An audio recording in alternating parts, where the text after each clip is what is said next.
Assalamu alaikum everyone. Welcome to the platform of The Truth Internet.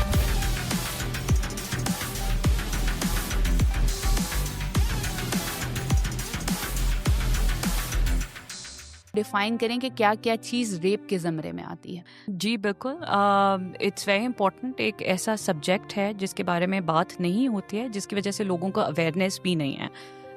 एक ऐसा drama बिल्कुल आ रहा है, केस नंबर 9, जिसके ऊपर इसमें लोगों को अवेयरनेस देने की सबसे मेन वजह थी। आपका लेट्स टॉक अबाउट, पहले तो सबसे बहुत आपका प्रिलिमिनरी चीज़ है कि रेप कहते किसको हैं।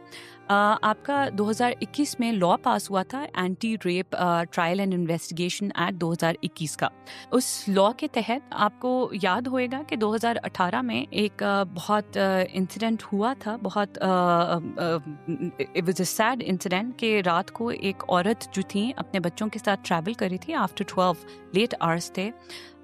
उसमें उनको इन ड्राइविंग करते हुए उनकी कहीं गाड़ी रुकी और उनका in the course of that उनका रेप हुआ। उनकी आइडेंटिटी आज तक कभी डिस्क्लोज नहीं की गई, पर उस टाइम पे उनके जो रेपिस्ट थे जिनके खिलाफ केस लाया गया, वहाँ पे आपको समझ आई कोर्ट को, बिकॉज बहुत सिविल सोसाइटी ऑर्गेनाइजेशंस और हर एक की तरफ से बहुत एडवोकेसी की गई और बहुत प्रेशर डाला गया।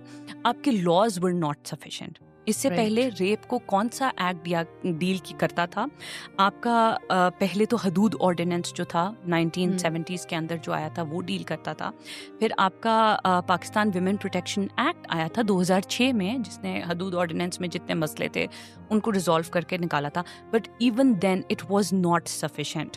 हिस्ट्री की तरफ हम शायद बाद में इसके ऊपर बात करें, बट उसके लिए आपकी 2021 में जब बहुत प्रेस अपॉन किया सिविल सोसाइटी ऑर्गेनाइजेशंस, NGOs, आपकी जब व्हेन द विमेन रिकॉग्नाइज कि इनके पास तो लॉज नहीं है, तो 2021 में एक लेजिस्लेशन निकली। ये जो ड्रामा इस वक्त हम देख रहे हैं, ये सारा का सारा उस लेजिस्लेशन पे जो राइट्स उसके अंदर दिए गए हैं, ये ज़्यादा उस पे बात कर रहा है। ग्रेट। इसके तहत आपका रेप किसको कहते हैं? रेप आपका सेक्सुअल इंटरकोर्स, जिसको कहते हैं without will and without consent of the party. अब उसमें अगर एक औरत का कंसेंट शामिल नहीं है, कंसेंचुअल इंटरकोर्स नहीं किया गया और उसकी विल नहीं शामिल है, तो उसको आप रेप के जिम्मे में लेके आएंगे। Rather they are in relationship और not, it does not matter. अगर वो रिलेशनशिप में हैं लेकिन उन्होंने किसी भी तरह के सेक्सुअल इंटरकोर्स को कंसेंट नहीं दिया और विलफुली उसके अंदर नहीं है, तो then it would be counted as rape. दूसरी जो चीज़ इसमें बहुत इंपॉर्टेंट है कि कंसेंट, जो लॉ कहता है उसकी आगे की शिक कहती है कि कंसेंट कभी अज्यूम नहीं किया जाएगा, और कंसेंट कभी इम्प्यूट नहीं किया जाएगा। अब एक चीज़ ये है कि कभी कभार आपको कुछ लोग फोर्सफुली डरा धमका के कि हम ये कर देंगे तुम्हारे साथ, हम वो कर देंगे, इट्स जस्ट वन नाइट, ये सारी चीज़ें अगर आप करेंगे तो तब भी आप इसको रेप ही कंसिडर करेंगे। आप इसको सेक्सुअल इंटरकोर्स नहीं, आप इसको कंसेंचुअल इंटरकोर्स नहीं कंसिडर करेंगे इन एनी सच सर्कम। और अगर मैं इसको रेफर करूं, एक बहुत ज़बरदस्त इंडियन मूवी थी अमिताभ बच्चन की, जिसमें एक बहुत उसका डायलॉग हिट हुआ था, when a girl says no it means no. So हम कह सकते हैं कि ये उसी रूल की बात हो रही है कि वहाँ पे अगर आप बेशक रिलेशनशिप में आपकी दोस्ती है और आप साथ हैं एक दूसरे के, even then you can not do this, even then. And एक बहुत इंटरेस्टिंग, जो मैं आपको एक बात बताऊं, बहुत रीसेंट आपकी सुप्रीम कोर्ट की जजमेंट है कि कहीं पे भी if a girl is sexually active, उसमें भी आप ये नहीं कह सकते कि ये कंसेंट जो था हमें मिल गया था या हमने अज्यूम कर लिया था कि इसमें कंसेंट है।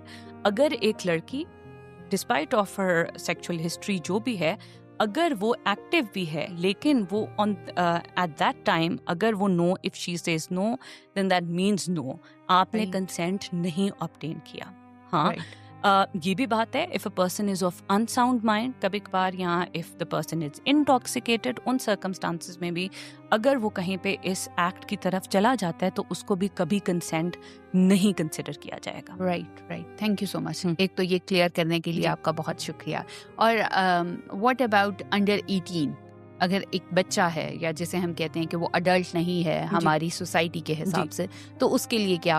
उसमें भी लॉ बहुत वाजे है। इसी लॉ के अंदर आपकी डायरेक्ट स्टेट कर दिया गया है कि जितने आपके चिल्ड्रन हैं, जितनी आपकी इवन द गर्ल चाइल्ड जिसको कहा जाता है उसमें भी वो कंसेंट नहीं देंगी, यानी कि उनको कंसेंट कंसिडर ही नहीं किया जाएगा। If she says yes. Yes, उसको कंसेंट नहीं कंसिडर किया Okay. जाएगा, क्योंकि बिकॉज एक माइनर जो होता है वो मेंटली कैपेसिटेटेड नहीं होता, उसको सोसाइटी की नो हाउ नहीं होती है, उसको अच्छे बुरे की इस हद तक पता नहीं होता। Right. क्योंकि तो उन सर्कमस्टांसेस में अगर ऐसी कोई भी चीज़ ऑब्टेन की जाती है उस बच्ची से या इवन उस बच्चे से ऑब्टेन की जाती है, तो उसको आप कंसेंशुअल इंटरकोर्स कभी भी नहीं कहेंगे। And this is for under 18 or under 16? The girl under 16 years, उस पर अगर आप कंसेंट अगर आप कहते हैं कि उसने कंसेंट कर लिया एंड यू अज्यूम या वो कंसेंट कर भी देती है, तो then it would not be consider consent, because उसको इतनी नो हाउ नहीं है society So under 16 we will consider it as a minor.